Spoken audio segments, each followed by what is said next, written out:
This is your 420 Radio News for Tuesday, May 6, 2014. I'm Russ Belville. Competing versions of a bill in Minnesota offer drastically different approaches to medical marijuana.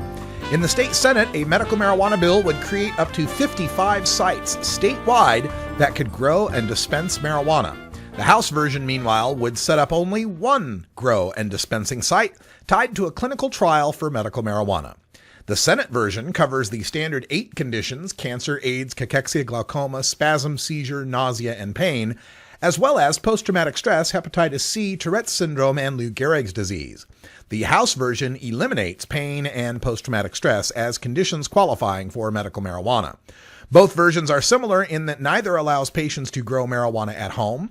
Both versions also forbid the smoking of medical marijuana, and the House version goes so far as banning vaporization of medical marijuana unless there is a doctor or nurse present to supervise. The House version will get a floor vote this week, and the Senate version should be voted on later today. The governor, backed by law enforcement, opposes the Senate version. Medical marijuana advocates warn that the House version would be largely unworkable. DEA Administrator Michelle Lenhart is now publicly opposing her boss's plan to reform mandatory minimum drug sentencing. Attorney General Eric Holder is pushing the Smarter Sentencing Act to reduce the length of some mandatory minimum drug sentences.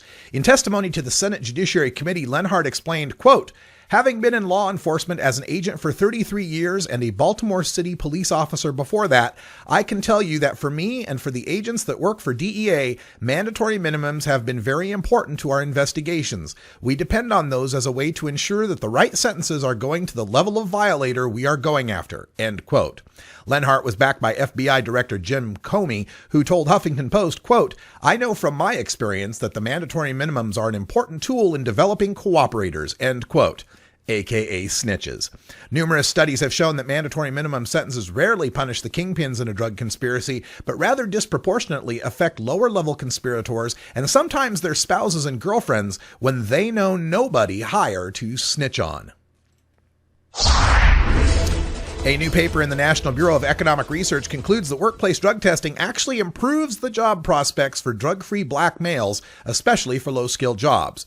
The catch is that drug testing seems to counter a common perception by employers that blacks use drugs more than whites, even though both groups use drugs at about equal rates.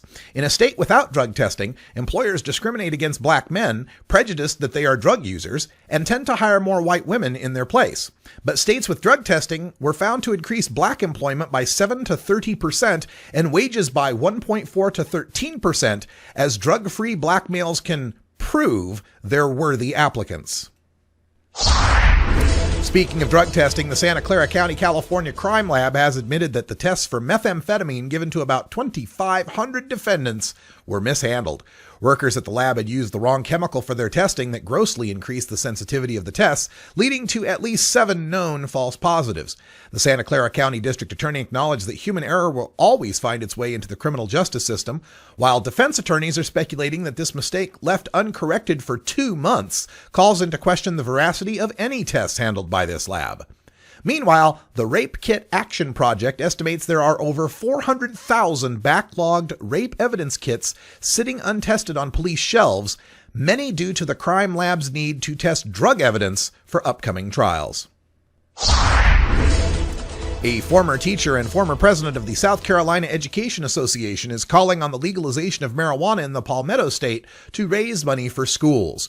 Quote, "Between the tax dollars you could bring in and stop putting some of our kids in prison and such, we could probably raise about $188 million a year. And if that would be the case, that would be great because we could have the best schools in the nation. And that's what we're really looking for," end quote, says Sheila Gallagher, who is running among 3 other Democrats and 8 Republicans for the position of State Superintendent of Education. Gallagher doesn't expect the legislature to pass legalization, but would like them to consider putting it to a vote through a constitutional referendum.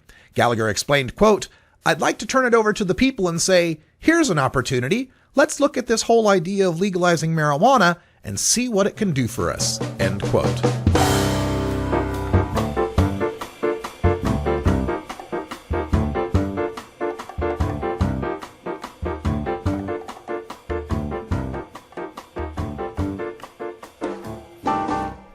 This has been your 420 Radio News for Tuesday, May 6, 2014. I'm Russ Belville. Transcripts of 420 Radio News are available at our website at 420radio.org. Click on Shows in the heading to get to the archives. When we come back, we'll go behind the headlines and take a look at the fight for medical marijuana in Minnesota that shows only legalization helps all medical marijuana patients. You're listening to The Russ Belville Show on 420radio.org. We'll be right back.